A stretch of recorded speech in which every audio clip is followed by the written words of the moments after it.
These two pieces are about as peak performance as I can afford.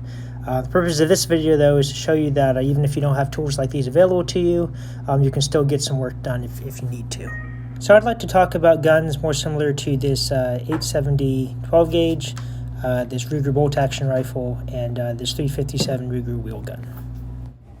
So the main advantage of an AR-15 is its versatility over or across multiple ranges. My particular AR-15 has two optics on it. One more ideal for up close, that would be the red dot RMR, the reflex optic. And then I also have this Trijicon ACOG, which is a 4-power optic.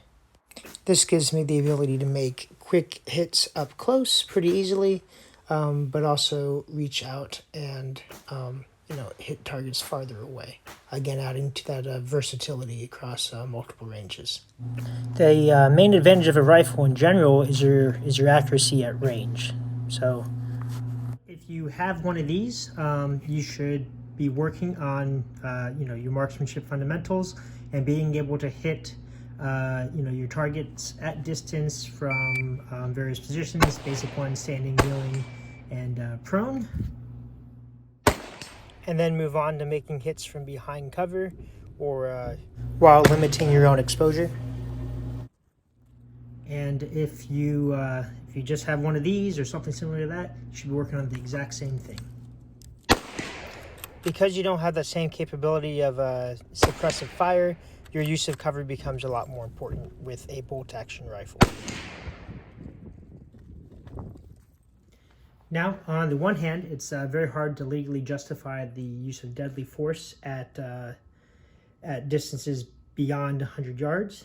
So, keeping that in mind, if you are dealing with a threat closer than 100 yards, maybe 50 yards or in, the accuracy advantage isn't as important to you, and that rate of fire becomes a much more of a liability. This is where a pump action shotgun might fill in the gap. The ability to do faster follow-up shots means you can more easily transition between multiple targets or do another follow-up shot if you missed your first. Another great benefit of this 12 gauge here is that ammunition is still available. Still, I wouldn't say easy to find, but you can find it, and sometimes at a pretty reasonable price compared to $1 a round for 9mm 5.56 .308 right now. All right, I was just in my Walmart the other day and I bought 2 boxes of Game Load. Now, buckshot and slugs, still probably hard to find, and that's because they're much better suited for defensive purpose. But you can modify game loads or birdshot loads to suit a defensive purpose, and I'm talking about using wax slugs. Basically, you cut open the shot shell, you pour out the shot, the little BBs, you mix it with hot melted wax, and then you pour that little sludge back into the shell, back into the hull, and it forms a solid projectile instead of all the the little pellets. Now I just kind of want to show how some of these wax slugs are going to hit, especially out at 100 yards.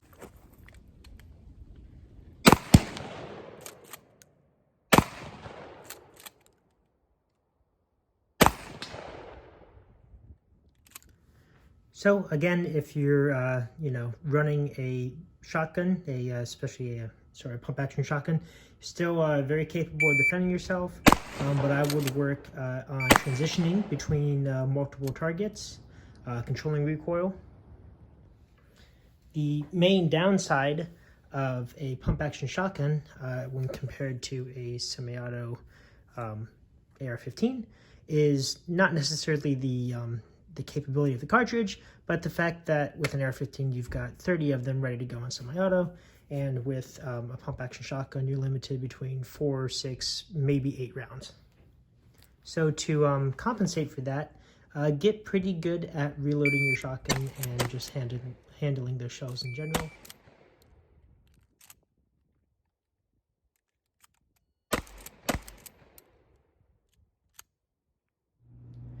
Now, there are semi-auto shotguns as well. I have one right here, and you can work those pretty quick as well. But the nice upside of the Pump action is they do run those wax slugs I was talking about a little more reliably. All right, so now with the long guns kind of out of the way, honestly, I think if you don't have a gun now, you should work hardest on obtaining a handgun, a pistol first before you really look at the long guns. Mainly because a handgun can much more easily go with you everywhere you go. It's much easier to have a handgun on hand at all times, whereas the long guns are typically relegated to either your vehicle or most times all the way back at home in your closet. So if you're going to spend money, if you're going to invest in some training, I would definitely look at developing the handgun platform first. All right, if given the choice between these two firearms, I'd probably pick the Glock here. Weapon-mounted light is good. Red dots are the future. They have a lot of advantages over irons, but I don't necessarily feel undergunned if all I had to run was a 357 Will gun. It's a powerful cartridge. There are some advantages to a revolver. I wouldn't say enough to completely overtake, semi-auto, but there are some good things. That cartridge, that more powerful cartridge, is definitely one of them. Your capacity is definitely limited compared to a semi-auto, but at least in 357 Magnum, what you do have in the gun is a little more potent.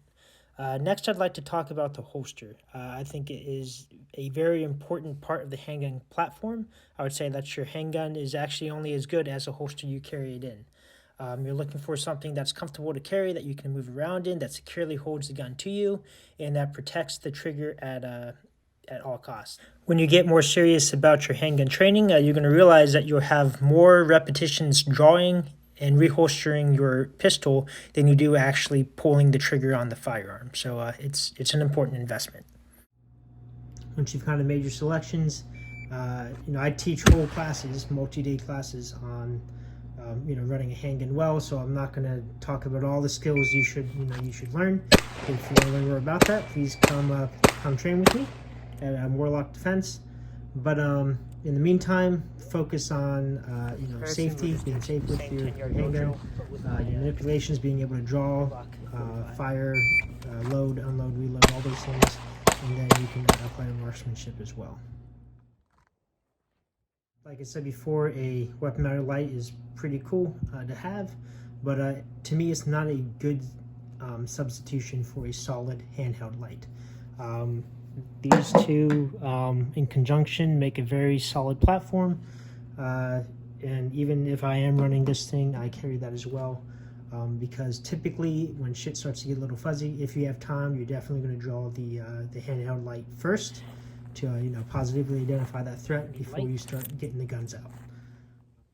I need my gun.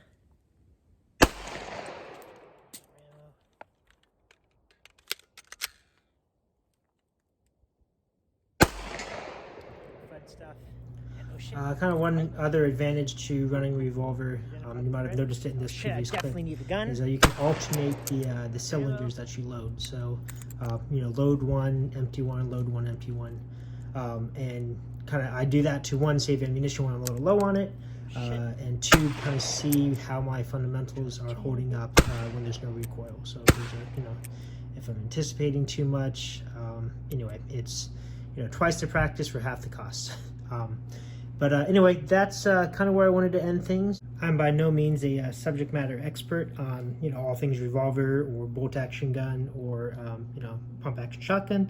I do okay with them. I don't have as much time on them as I do on some of these other more fun guns. But I do have the belief that it's the Indian, not the arrow. So if you're interested in taking some training with me, and all you have is wheel gun or a 38 or a 32 or a mouse gun or a 22 or whatever, we'll make it work. All right. For now, stay safe, work with what you got, and try to stay positive. I know things seem a little rough, especially in the gun world right now, but it's always a chance to grow. So try to keep your head up. Anyway, appreciate you guys again, and see you in the next one.